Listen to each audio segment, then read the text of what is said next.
Thanks, Charlie, for being here. Question.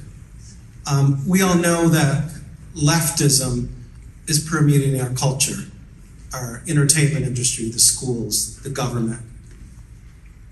What do we do, Charlie, when we see leftism creeping into the church like it is? And some of the biggest resistors are pastors. They're pastors that we're continually battling against. What hope is there for revival and reformation and revolution in the church? What a great question. I have to answer it first by honoring our pastors that are here tonight in attendance and are here to be repeated.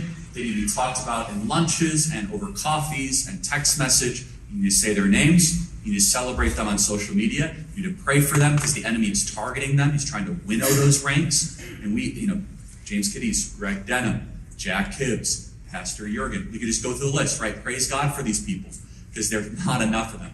I was joking around earlier. I don't think it's 10% of pastors that are courageous. I think it's maybe a strong and mighty 1%. Praise God, it's a strong and mighty 1%, right? And growing. We're going to double that, all right? So what can we do? Well, first, let me further diagnose the problem because I've really labored over this topic and this issue. I've said this many times. Those of you that listen to my podcast and my radio program, you've heard this story before, so you have to just entertain me.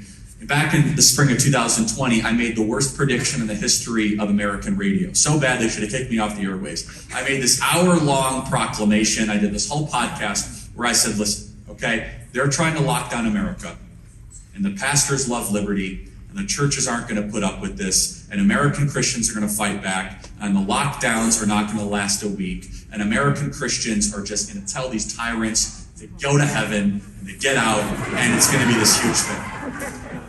It was the worst prediction. I was the opposite, right? The leaders of the lockdowns were Christians, quaking in fear, wondering what side, I was coming after it as a political guy, assuming that Christians loved and understood liberty, and I was totally wrong.